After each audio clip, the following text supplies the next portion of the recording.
अगर आपकी जिंदगी में जुल्म जाति खत्म हो जाएगी तो आपकी जिंदगी में सुख शांति आएगी। जब सुख शांति आएगी तो आपको अपने अधिकारों की जानकारी होगी। जब आपको अपने अधिकारों की जानकारी होगी फिर आप अपने अधिकारों को लेने के लिए संघर्ष करोगे। इसलिए मैं समझता हूं इस षड्यंत्र को हमें समझना है और मानव मानव एक समाज का एक समान के नारे को हमें आगे बढ़ाना, मानवता की बात करनी है। और जिनके पास आजादी के बाद आज तक भी हक अधिकार नहीं है, जिनके पास पक्के मकान नहीं है, जिनके पास सुख सुविधाएं नहीं है, जिनके पास पहनने के लिए अच्छे कपड़े नहीं है, जिनके पास रोजगार नहीं है, जिनके पास नौकरी नहीं है, जिनके पास जमीन नहीं है, जिनके पास उद्योग नहीं है, जिनके पास पीने के लिए साफ पानी भी नहीं है, उनकी आवाज करने का काम भी हमें इस आंदोलन के माध्यम से करना है। हम जो यहाँ करना चाहते हैं, एक बार आप उस पर गौर कर लो। यहाँ खो की समस्या है, यहाँ बाढ़ की समस्या है, यहाँ हॉस्पिटल की समस्या है। मेरे एक साथी थे सलीम सिद्दीकी, जब उनकी जान चली गई हार्ट अटैक से तो उनके परिवार के लोगों ने मुझसे कहा कि चंद्रशेखर भाई, अगर यहाँ अच्छा हॉस्पिटल होता तो सलीम भाई जिंदा होते। उसी दिन मैंने तय कर लिया था कि इस क्षेत्र में एम्स जैसा हॉस्पिटल बनना चाहिए जो गरीबों को भी आसानी से अच्छा इलाज मिल सके।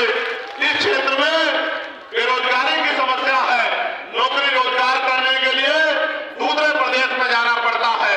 मैं आपको विश्वास दिला कहता हूं कि हम लोग पहले दिन से इस बात पर लगेंगे कि यहाँ इंडस्ट्रियल एरिया लग के यहाँ के नौजवानों को रोजगार मिलने का काम हो, उनकी जेब में पैसा आए, उनके माँ बाप की जिंदगी बदले, उनके घरों की जिंदगी बदले। जो पढ़े लिखे नौजवान हैं उनको बेरोजगारी भत्ता दिलाने का काम हम लोग करेंगे। जो सफाई कर्मचारी हमारे भाई हैं उनकी ठेकेदारी की नौकरी को पक्की नौकरी दिलाने के लिए पहले दिन से हम लोग जो है पार्लियामेंट में अपनी आवाज को उठाने का काम करेंगे। बैकलॉग जो खाली है उस बैकलॉग को भरवाने का काम करेंगे।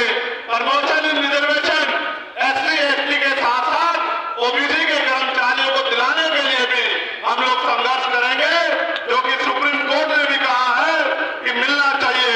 हम लोग इस क्षेत्र में उद्योग लगवाने का काम करेंगे। पुरानी पेंशन को भी हम लोग लागू कराने का काम करेंगे। पुरानी पेंशन हमारा बड़ा मुद्दा रहेगी कि हम पुरानी पेंशन पर चर्चा कराएं। महिलाओं के लिए जो आपको पेंशन मिलती है 500 रुपए, विधवा विकलांग वृद्धा, इस पेंशन को बढ़वा के 5000 रुपए कम से कम पेंशन मां बहनों को दिलाने का काम करेंगे। उनके साथ साथ महिलाओं के लिए कुटीर उद्योग की व्यवस्था करा के घर पे ही 10-20 हजार रुपए का रोजगार हम बहन बेटियों को दिलाने का काम करेंगे। आज मैं देखता हूं मेरी माओ को घर चलाने के लिए खेतों में जाके मेहनत मजदूरी करनी पड़ती है, भट्टों में जाना पड़ता है, कोल्हू में जाना पड़ता है, पूरे दिन गर्मी में सहना पड़ता है। उनके हाथों में लाइनें भी बढ़ गई है। जो कुदरत ने लाइनें पैदा की हैं उससे भी 100 लाइनें उनके हाथों में बढ़ गई है। इस बेबसी की जिंदगी को ज्यादा दिन हम लोग नहीं रहने देंगे। इस बेबसी की जिंदगी को हम लोग खत्म करने का काम करेंगे। एक बड़ी समस्या नगर निगम में जो ठेकों की है उस पर मैं पहले कह चुका हूं कि समान काम समान वेतन हम लोग लागू कराने का काम करेंगे। अब मेरी बात पर आप गौर करो। जब इस देश में नेताओं को, अधिकारियों को पुरानी पेंशन मिलती है तो कर्मचारियों को भी पुरानी पेंशन का लाभ मिलना चाहिए, नहीं मिलना चाहिए? आप लोग बताओ, दोनों हाथ उठा के बताओ, मिलना चाहिए नहीं मिलना चाहिए? जो 500 रुपए पेंशन मिलती है महिलाओं को, 500 रुपए में अच्छा जूता भी नहीं आता, क्या उनकी पेंशन 5000 रुपए होनी चाहिए नहीं होनी चाहिए? बताओ। आशा कार्यकर्ता को, आंगनबाड़ी कार्यकर्ता को, भोजन माता को, मैं एक गांव में गया था, बेताब का गांव है वो, एक बहन मुझे वहां मिली, उसने कहा बहुत कम वेतन मिलता है। मैंने उनसे वादा किया था कि पार्लियामेंट में जाके आशा आंगनबाड़ी भोजन माताओं के लिए बढ़िया जो है उनके वेतन वृद्धि कराने के काम के लिए हम लोग संघर्ष करने का काम करेंगे, उसकी आवाज को उठाने का काम करेंगे। अब इस देश में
इस आंदोलन में 4 दिन संघर्ष किया, 6,800 नौकरियां उनकी जारी कराने का काम किया।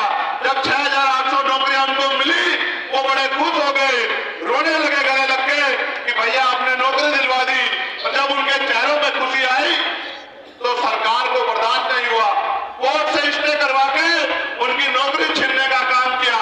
मैं उन सबको भी कह रहा हूं, आपकी नौकरी आपको दिलाने का काम हम लोग करेंगे, आप चिंता मत करो।